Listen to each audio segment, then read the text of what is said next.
I've already told you, oh, I'm so annoying. So before you say, I know it. Yeah, don't worry about it. Where has this tag taken you? I mean, what's the most surprising reaction you've had from people coming up to you and asking why you're so annoying? But no one has ever asked me. Even people say I should stop saying I'm annoying.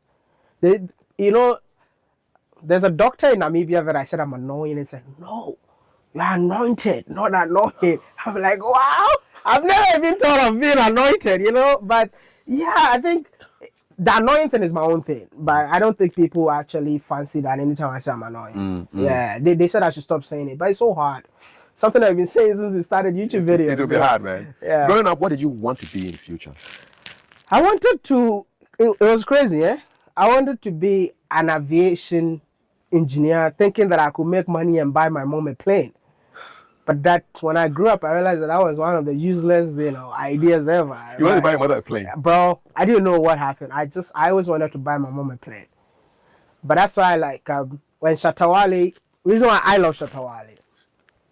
Oh my goodness, I know people don't like the fact that I love Shatta wale. People think I'm crazy for loving Shatta wale. Why do you like Shatta wale?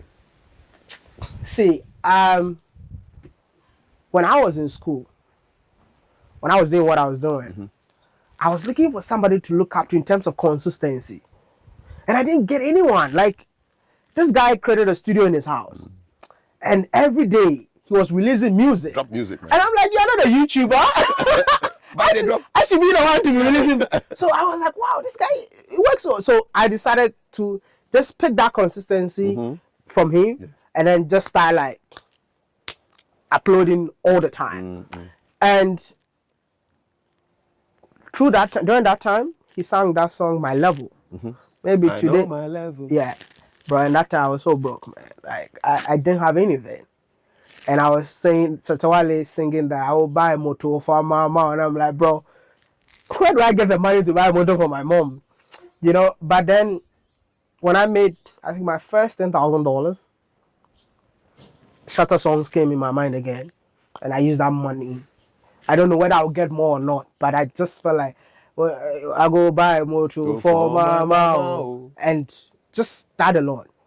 That's why I bought my mom a car, even before buying a car for myself. I just don't know. There was something about that guy's consistency and the things that he talks about. And today it's not about plane anymore, it's about a car. Eh? I have always said this, that you can skip all the good moments in music, but Shatta's story that to be told. Who would have thought or think Shatta would have had an influence on one of Africa's biggest YouTubers? And mostly, Shatta's influence on individuals are tagged as criminals, junkies, you just name it.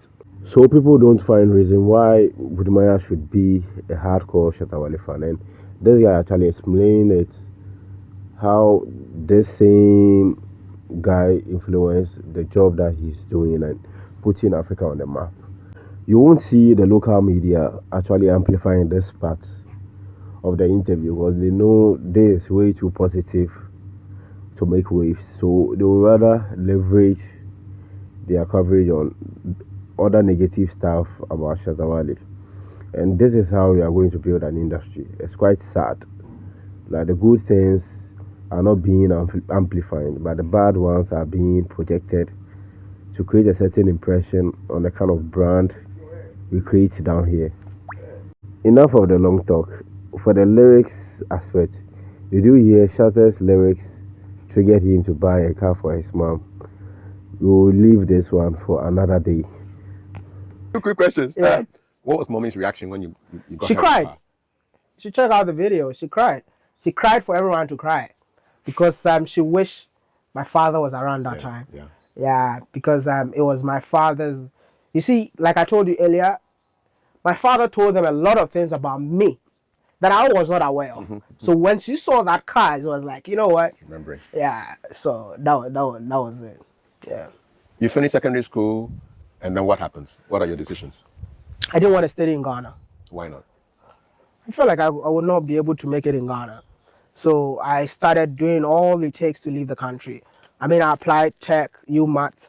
That's where my father wanted me to go. But those are schools in Ghana. Yeah, but like I said, I think I was miseducated or misinformed, thinking that I will only make it when I go abroad. So I did all it takes. I mean, I got a scholarship to study in University of Greenwich, UK. I applied everything by myself because I didn't want to study in Ghana. So when I did that, that was when like I got the scholarship, but then my father didn't get he didn't have a bank account. The Greenwich people needed a bank account. They needed a statement from your dad. Funding, yeah. Yeah, but my father didn't have that, so my visa got denied. But if it was